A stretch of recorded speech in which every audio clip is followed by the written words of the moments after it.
ഇത് ഇങ്ങനെയാണോ കളിക്കുന്നേ? ഇത് പന്തലുകാർ വന്നാലും പണി തീരൂല. ഇങ്ങോട്ട് മാറി, ഇങ്ങോട്ട് മാറി, ഇങ്ങോട്ട് മാറിയില്ല. ഇങ്ങോട്ടില്ല. വാക്കല്ലാതെ വന്ന് നിൽക്കുന്നു. ഇങ്ങനെ വൃത്തിയായിട്ട് കളക്കാൻ നോക്കും.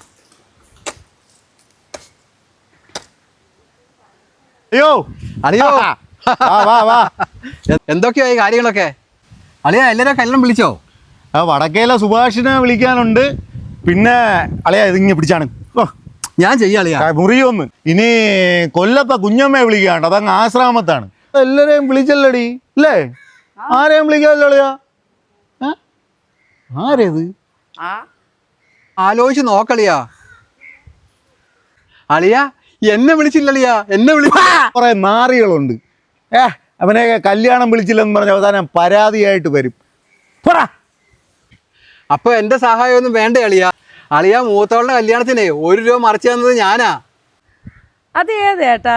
എടീ തന്നെ കഴിഞ്ഞ തവണ മോക്ക് നമ്മൾ 1 ലക്ഷം രൂപ കൊടുത്തില്ലായിരുന്ന? 1,01,000 രൂപ കൊടുക്കാൻ വേണ്ടി 1 രൂപയുടെ തുട്ട് അവൻ്റെ എന്നാണ് മേടിച്ചത്. അതും പറഞ്ഞെറിയാനാണ് നാറി. ആഹാ, എന്റെ പൊന്നങ്ങളെ എന്തായാലും സഹായിക്കാൻ വേണ്ടി വന്നതല്ലേ? കല്യാണ പന്തലിന് വേണ്ടിട്ട് ഇതെല്ലാം കളയ്ക്കാനുള്ളതാണ്. ഇത് പിടിച്ചാട്ടെ. ഈ പറമ്പ് മൊത്തം കിളച്ചാട്ടെ. പൊന്നളിയനല്ലേ, കിളച്ചോ അളിയെ സഹായിക്കട്ടെ.